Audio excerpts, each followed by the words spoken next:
Hello friends, 2025 model SP125 update version అయితే launch అయింది. Bookings open అయినాయి, అదేవిధంగా సేల్స్ కూడా స్టార్ట్ అయిపోయినాయి. ఫ్రెండ్స్, వెహికల్ లుక్స్ వైజ్ అయితే మనకి చూడడానికి ఈ విధంగా ఉంటుంది. దీంట్లో టోటల్గా ఒక 2 వేరియంట్స్ అయితే వెహికల్ అయితే తీసుకొచ్చాడు. ఒకటి టాప్ మోడల్ అయినటువంటి డిస్క్ బ్రేక్, రెండోది డ్రమ్ వేరియంట్ తోటి అయితే వెహికల్ అయితే ఉంది. మనం డిస్క్కి డ్రమ్కి కంపేర్ చేస్తే అప్రాక్సిమేట్లీ 8,000 రూపీస్ అయితే డిస్క్ వేరియంట్ ప్రైస్ అయితే ఎక్కువగా ఉంటుంది. దీంట్లో కొంచెం పెద్ద మీటర్ ఇచ్చాడు డిస్క్లో, డ్రమ్ములో అయితే చిన్న మీటర్ అయితే ఇచ్చాడు. మనకి చూడడానికి రెండు కూడా ఈ విధంగా ఉంటుంది.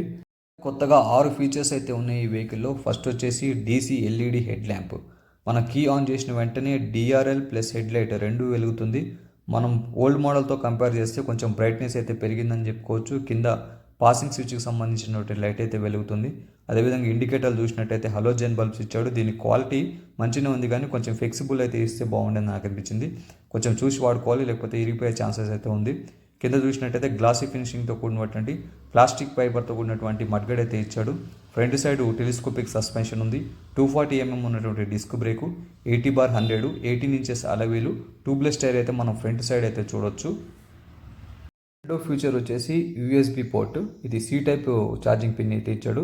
ఈ వైర్ కనెక్ట్ చేసుకొని మనం కీ ఆన్ చేసిన వెంటనే ఆటోమేటిక్గా ఛార్జింగ్ అయితే ఎక్కుతుంది. మనం దీనికోసం ప్రత్యేకంగా ఇంజన్ ఆన్ చేయాల్సిన అవసరం లేదు. ఇది కూడా మనకి ప్రాక్టికల్గా ఈ ఫీచర్ అయితే చాలా బాగా అయితే యూజ్ వస్తుంది. ఈ ఫీచర్ కూడా నాకు నచ్చింది, ఇది కూడా మంచిదే. భయ్యా లెఫ్ట్ సైడ్ ప్రొఫైల్ అయితే చూడడానికి అయితే ఈ విధంగా ఉంది. చాలా సింపుల్ లుక్ అయితే ఉందని చెప్పుకోవచ్చు. మూడో ఫీచర్ వచ్చేసి టీఎఫ్టీ ఫుల్లీ డిజిటల్ మీటర్ అయితే ఇచ్చాడు ఈ వెహికల్లో. చూడడానికి చాలా బాగుంది. మనం కీ ఆన్ చేసిన వెంటనే హోండా లోగో అయితే వస్తుంది. మనం సైడ్ నుంచి చూసినా కానీ విజిబిలిటీ అయితే కొంచెం క్లారిటీగా ఉంది. ఇది పల్సర్లో చూసినప్పుడు నేను కొంచెం అంత క్లారిటీ లేదు మీటరు. దీంట్లో అయితే కొంచెం బ్రైట్నెస్, కొంచెం క్లారిటీ అయితే బాగానే ఉందని చెప్పుకోవచ్చు. మనం లైట్ని బట్టి ఇది డిస్ప్లే అనేది చేంజ్ అవుతుంది. ఇప్పుడు చీకటి ఉందంటే బ్లాక్ అయిపోతుంది, వెలుతురు రంగానే మనకి వైట్ కలర్లోకి థీమ్స్ అనేది చేంజ్ అయిపోతుంది ఆటోమేటిక్గా. అంతేకాకుండా దీంట్లో చాలా ఫీచర్స్ అవుతున్నాయి. Odometer, speedometer, clock, side stand indicator, eco indicator, turn indicator, gear position indicator, neutral indicator, fuel గేజ్కి సంబంధించి ఇండికేటరు, ఎఫ్ఐకి సంబంధించిన ఇండికేటరు, డిస్టెన్స్ ఎంటీ అంటే ఎంత పెట్రోల్ ఉంది, ఎంత దూరం పోతుంది, యావరేజ్ మైలేజ్ ఎంత ఇస్తుంది, ఇట్లాంటి ఫీచర్స్ మనం రోజు ఉపయోగించే ఫీచర్స్ అన్నీ కూడా దీంట్లో ఉన్నాయి. మనం బ్లూటూత్ కనెక్ట్ చేసుకోవచ్చు. బ్లూటూత్ కనెక్ట్ చేసుకొని మనకి యాప్ ఉంటుంది, ఒకటి యాప్ డౌన్లోడ్ చేసుకుంటే turn by turn navigation, calls మనం మేనేజ్ చేసుకోవచ్చు, మెసేజ్ చూసుకోవచ్చు. ఇలా చాలా ఫీచర్స్ అయితే ఉన్నాయి. ఈ డిజిటల్ మీటర్ కూడా చాలా బాగుంది. ఇది కొత్త ఫీచర్ దీంట్లో. వేరే వాటిలలో ఉన్నాయి కానీ హోండాలో అయితే కొత్తగా ఇచ్చాడు. ఇది టచ్ స్క్రీన్ కాదు, ఇది మనం ఈ కీ పాయింట్స్ ఉన్నాయి ఇక్కడ, మనం నావిగేషన్ కీస్ ఉన్నాయి కదా, దీన్ని బట్టి మనం ఆపరేట్ చేసుకోవాలి దీన్ని. అదేవిధంగా దీనికి పాసింగ్ స్విచ్ సంబంధించిన స్విచ్ అయితే ఇక్కడ ఇచ్చాడు. ఇక్కడ ఇండికేటర్కి సంబంధించిన స్విచ్ అయితే ఇక్కడ ఇచ్చాడు. హార్న్కి సంబంధించిన స్విచ్ అయితే కింద ఇచ్చాడు. కీ విషయానికి వచ్చినట్టయితే షైన్ బండికి ఈ వెహికల్కి సేమ్ కీ అయితే ఇచ్చాడు. దీనికన్నా కొంచెం డిజైన్ చేంజ్ చేస్తే కొంచెం లుక్ అయితే డిఫరెంట్గా ఉండేది అనిపించింది. ఇంకోటి విధంగా ట్యాంక్ చూసినట్టయితే ఏరో డైమెన్షనల్ క్యాప్ ఉన్నటువంటి ట్యాంక్ అయితే ఇచ్చాడు. ట్యాంక్ కెపాసిటీ వచ్చేసి 11 లీటర్స్ కెపాసిటీ ఉంటుంది. ఇక్కడ E20 స్టిక్కర్ని అయితే హైలైట్ చేశాడు. ఈ ట్యాంకు బాడీ అంతా కూడా ఫైబర్ ప్లాస్టిక్ సంబంధించిందే ఉంటుంది. ఒక ఫ్రేమ్ ఒకటే మెటల్ ఉంటుంది. అదేవిధంగా సీట్ చూసినట్టయితే 670mm ఉన్నటువంటి లాంగ్ సీట్ అయితే ఇచ్చాడు. ఇది మనకి ఫ్యామిలీకి అయితే సెట్ అవుతుంది. మినిమం ముగ్గురు అయితే కూర్చోవచ్చు దీని మీద. లాంగ్ డ్రైవింగ్ కొట్టవచ్చు అంటే వెహికల్ పరంగా కొట్టవచ్చు, కానీ సీట్ అయితే లాంగ్ డ్రైవ్కి అయితే సపోర్ట్ చేయకపోవచ్చు. అదేవిధంగా గేర్ చూసినట్టయితే 5 స్పీడ్ ట్రాన్స్మిషన్ అయితే ఇచ్చాడు. 5 గేర్లు ఉంటాయి దీంట్లో. ఒక గేర్ ముంగడికి, మిగతా 4 గేర్లు అయితే పైకి ఉంటుంది. Side stand engine cut off ఉంటుంది. సైడ్ స్టాండ్ వేస్తే ఇంజన్ అనేది ఆఫ్ అయిపోతుంది. ఈ ఫీచర్స్ కూడా ఉన్నాయి దీంట్లో. వచ్చేసి ఇంజన్ ఆన్ చేయడానికి సంబంధించిన సెల్ఫ్ స్టార్ట్ బటన్ ఇచ్చాడు. ఇంకా ఫోర్త్ ఫీచర్ వచ్చేసి ఇక్కడ ఇంతకుముందు కిల్ స్విచ్ ఉండేది, దాన్ని తీసేసి ఐఏఎస్ఎస్ బటన్ ఇచ్చాడు. అంటే idling stop and stop switch. ఇది యాక్టివేషన్ ఉందనుకోండి, మనం ట్రాఫిక్ మోడ్లోకి వెళ్ళి, ట్రాఫిక్ జామ్ దగ్గర ఎగ్జాంపుల్ స్లీపింగ్ మోడ్లోకి వెళ్ళిపోతుంది. ఆటోమేటిక్గా ఎక్సలేటర్ వేయగానే మనము బండి అయితే స్టార్ట్ అవుతుంది. ఒకవేళ బండి ఆఫ్ చేయాలనుకుంటే మనము కీ ఆఫ్ చేసి ఆన్ చేసుకోవాలి. అదేవిధంగా ఇక్కడ మనం సైడ్ ప్రొఫైల్ చూసినట్టయితే హోండా లోగోనైతే క్రోమ్ ఫినిషింగ్తో కూడినటువంటి హోండా లోగోని హైలైట్ చేశాడు. ఇక్కడ గ్లాసీ ఫినిషింగు, మ్యాట్ ఫినిషింగు రెండింటి కాంబినేషన్లో అయితే డిజైన్ అయితే ఉంది. కొత్తగా డిజైన్ అయితే ఇంకా 5వ ఫీచర్ వచ్చేసి కొత్త డిజైన్ ఇచ్చాడు. గ్రాఫికల్ డిజైన్ చూడడానికి చాలా ఎనర్జెటిక్గా ఉంది. ఈ ఎస్పీ లోగో కూడా చేంజ్ చేశాడు. కొంచెం చూడడానికి అయితే చాలా సింపుల్ లుక్ అయితే ఉంది. ఇది చూడడానికి బాగుంది.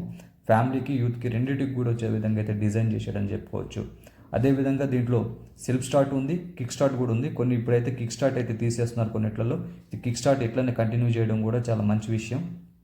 ఇంజిన్ గురించి మాట్లాడుకున్నట్టయితే ఇంజిన్ చాలా స్మూత్గా ఉంటుంది, మంచి రిఫైన్డ్ ఇంజిన్ అని చెప్పుకోవచ్చు. ఇది వచ్చేసి 4 stroke SI engine, 124cc, 8 kW పవర్ని, 10.9 Nm టార్క్ని అయితే ఇది జనరేట్ చేస్తుంది. ఇక్కడ ఈఎస్పీకి సంబంధించినటువంటి స్టిక్కర్ని అయితే హైలైట్ చేశాడు. అదేవిధంగా బ్యాక్ సైడ్ కూర్చున్నటువంటి కాల్ పెట్టుకోవడానికి మూవబుల్ ఒక ఫుట్ రెస్ట్ అయితే ఇచ్చాడు. దీని గ్రౌండ్ క్లియరెన్స్ చూసినట్టయితే 160 mm గ్రౌండ్ క్లియరెన్సే ఉంది. దీని కాంపిటీటర్ రైడర్తో కంపేర్ చేసుకుంటే దీని గ్రౌండ్ క్లియరెన్స్ అనేది కొంచెం తక్కువగా ఉందని చెప్పుకోవచ్చు. ఫైనల్ ఆరో అప్డేట్ వచ్చేసి ఇంత ముందుకు OBD2 ఉండేది, ఇప్పుడు OBD2B నామ్స్ ప్రకారం ఒక సెన్సార్ అయితే యాడ్ చేశారు. ఇది ఎగ్జాస్ట్ నుంచి వచ్చే పొల్యూషన్ని తగ్గించడంలో లేదా పొల్యూషన్ మానిటర్ చేయడంలో ఈ సెన్సార్ అయితే యూజ్ వస్తుంది. ఇక ఓవరాల్ కాన్సెప్ట్ వచ్చేసి వెహికల్ నుంచి మ్యాక్సిమం ఎంత తక్కువ అయితే అంత తక్కువ పొల్యూషన్ తగ్గించడంలో భాగంగా ఇవి సెన్సార్లు అనేది యాడ్ చేస్తున్నారు. ఇక క్రోమ్ ఫినిషింగ్తో కూడినటువంటి సైలెన్సర్ మఫ్లర్ కవర్ అయితే చూడడానికి చాలా స్టైలిష్ ఉందని చెప్పుకోవచ్చు. అదేవిధంగా సైడ్ ప్యానల్ కూడా ప్లాస్టిక్ ఇచ్చాడు. ఇక బ్యాక్ సైడ్ చూసినట్టయితే 5 స్టెప్ అడ్జస్టబుల్ సస్పెన్షన్ అయితే ఇచ్చాడు. ఈ సస్పెన్షన్ చూడడానికి లుకింగ్ బాగుంది, కానీ నడిపేటప్పుడు అంత కంఫర్ట్ లేదని చెప్పుకోవచ్చు, కొంచెం హార్డ్గా అయితే ఉంది. అదేవిధంగా బ్యాక్ సైడ్ టైర్ చూసినట్టయితే 100/80 నుంచే సలవీలు, ట్యూబ్లెస్ టైర్ అయితే బ్యాక్ సైడ్ ఉంది. మనం ఫ్రంట్ దాంతో కంపేర్ చేసి బ్యాక్ సైడ్ టైర్ అనేది కొంచెం వెడల్పుగా ఉంటుంది, దీని ద్వారా కొంచెం రోడ్ గ్రిప్ అయితే ఉంటుంది. బ్యాక్ సైడ్ వచ్చేసి 130 mm డ్రమ్ బ్రేక్ అయితే ఇచ్చాడు, డిస్క్ బ్రేక్ అయితే ఇవ్వలేదు. మనం బ్యాక్ సైడ్ చూసినట్టయితే లుక్ అయితే ఈ విధంగా ఉంటుంది. మెటల్ గ్రాబ్ రైల్ ఇచ్చాడు, దీని క్వాలిటీ కూడా చాలా బాగుంది, ఎక్సలెంట్గా ఉంది. అదేవిధంగా బ్యాక్ సైడ్ టెయిల్ ల్యాంప్ చూసినట్టయితే ఎల్ఈడీది ఇచ్చాడు, ఇది సేమ్ యాస్టీజ్ SP160 ఏ విధంగా ఉందో అదే ఉంది. ఇంకా హలోజన్ బల్బ్స్ ఇచ్చాడు, ఇండికేటర్స్ 4 కూడా.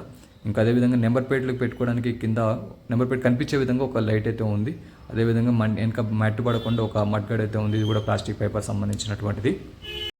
బ్యాక్ సైడ్ కూర్చున్న వాళ్ళు కాలు పెట్టుకోవడానికి శారీ గార్డ్ అయితే ప్రొవైడ్ చేశారు. ఇది చూడడానికి సింపుల్ లుక్ అయితే ఉంది, మెటల్ అండ్ ప్లాస్టిక్ కాంబినేషన్లో ఉంది, దీని క్వాలిటీ కూడా నార్మల్గానే ఉంది.